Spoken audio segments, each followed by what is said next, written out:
এটা কোন ধরনের সভ্যতা, কোন ধরনের আন্দোলন? এটা তো সরাসরি হত্যাকাণ্ড ঘটাবার চেষ্টা। যেমন 15ই আগস্ট জাতির পিতাকে হত্যা করেছে, ঠিক তেমনি ভাবে আরেকটা হত্যাকাণ্ড তারা ঘটাতে চায়। ডক্টর ইউনূস তার মেটিকুলাসলি মাস্টার মাইন্ড দ্বারা প্ল্যান করে সে করেছে।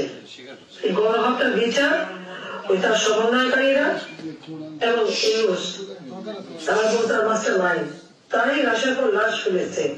একটা অন্তঃসত্ত্বা পুলিশ কনস্টেবল তাকে পিটিয়ে পিটিয়ে মেরেছে। হিন্দু, বৌদ্ধ, খ্রিস্টান কাউকে তো বাদ দেয়নি। 11টা গির্জা ভেঙেছে, মন্দির ভেঙেছে এবং হিন্দুরা যখন আন্দোলন করলো সেই ইসকনের লিডারকে গ্রেপ্তার করেছে এবং অমানবিক অত্যাচার শুরু করেছে তাদের উপর। সংখ্যালঘুদের উপরে এই অত্যাচার কিসের জন্য?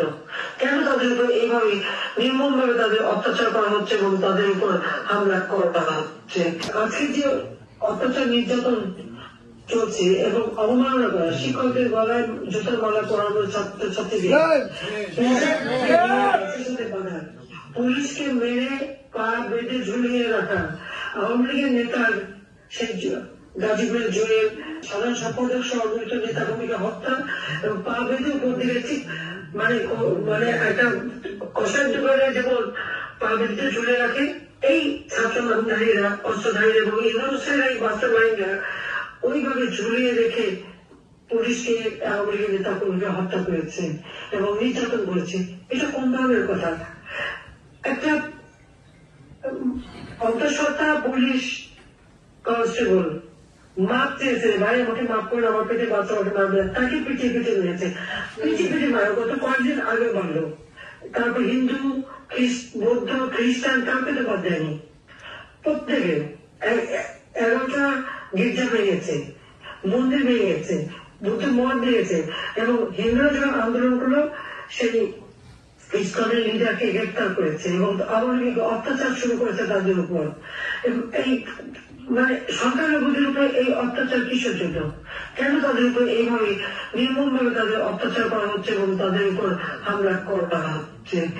সেটাই তো প্রশ্ন। আমার মধ্যে 229টা মামলা সব লীগের হত্যা করেছে এবং এইভাবে আওয়ামী লীগের সব নেতা প্রত্যেকের বিরুদ্ধে হত্যা মামলা। আওয়ামী লীগ, ছাত্রলীগ কেউ বাদ যায়নি সকলরূপে। আজকে ইউনিভার্সিটি গুলি অস্ত্রের কারখানা। ওই কয়েকদিন আগে দেখলাম এক ছেলে রাজশাহী ইউনিভার্সিটি, সে বক্তৃতা দিচ্ছে যে তাদের ওখানে এত অস্ত্র আছে যে সে নাকি ওই রাজশাহীর সব প্রশাসনকে ঠেকাতে পারবে। সমন্বয়কারী একজন আপনাদের বলছে যে যদি পুলিশ হত্যা না করতো আর মেট্রোরা আগুন না দিত তাহলে নাকি তাদের বিপ্লব সার্থক হতো না। অপরাধ কারা করছে তার তো নিজেরা মুখেই বেরিয়ে যাচ্ছে, নিজেরাই স্বীকার করছে।